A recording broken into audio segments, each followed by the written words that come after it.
Halo anak-anak, bertemu lagi dengan Pak Beni. Kita akan belajar bersama di tema 5, subtema 3. Tema 5 ekosistem, subtema 3 keseimbangan ekosistem. Nah, kali ini kita akan membandingkan teks non-fiksi dan teks fiksi. Ini teks non-fiksinya, faktor yang mempengaruhi keseimbangan ekosistem. Dan teks fiksinya adalah Trio Wainaku. Mari kita baca bersama.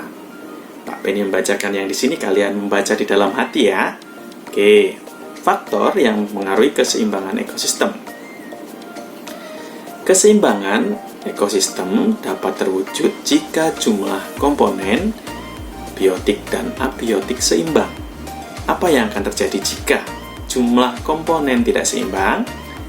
Sangat jelas dampaknya, yaitu ekosistem pasti akan terganggu.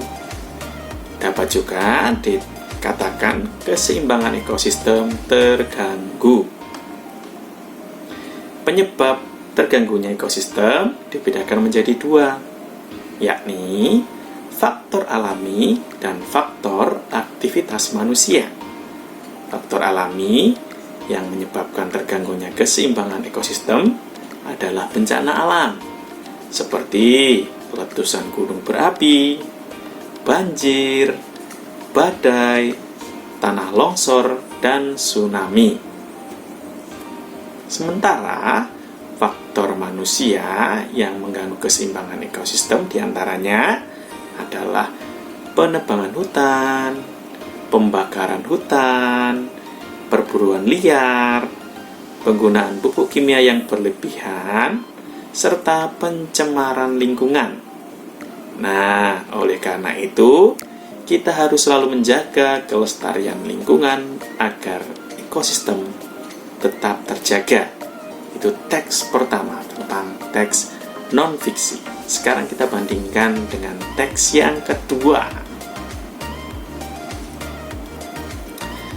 Trio Wainaku, 3 bocah superhero yang peduli kelestarian gambut. Suatu hari, di desa Rawang Lestari, sebuah desa permai di kawasan gambut.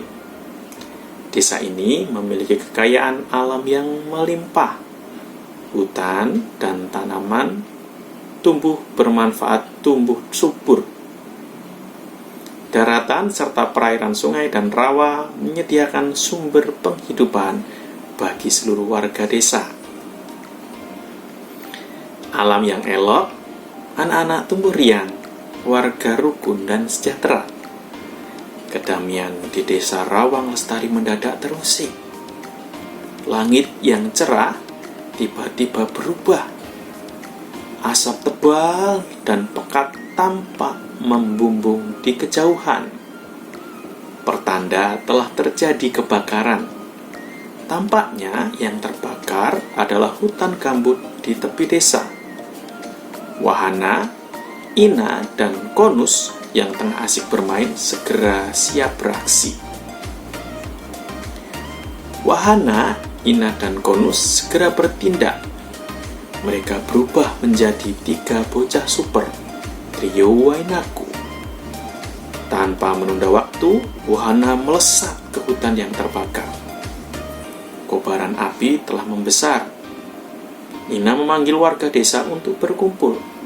Konus mengajak semua warga yang telah berkumpul segera berangkat untuk memadamkan kebakaran di hutan yang terbakar.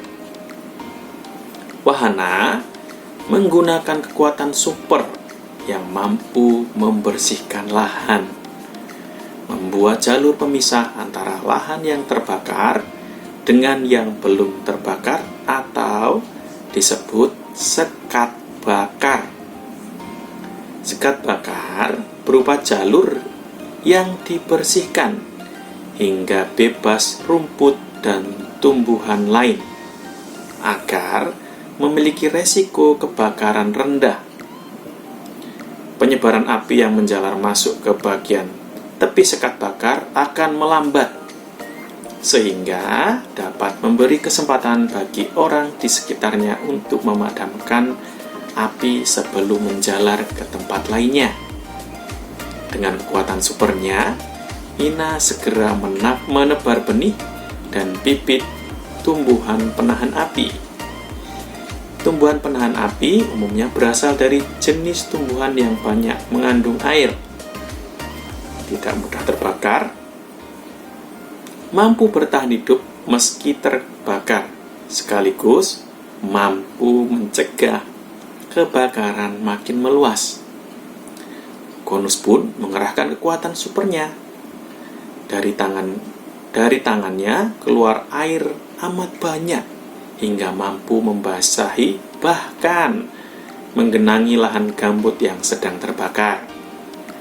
Meski api di atas permukaan tanah tampak sudah padam, bukan berarti api di dalam lapisan gambut sudah padam. Api di dalam gambut dapat bertahan berhari-hari, bahkan berbulan, dan menjalar ke tempat lain.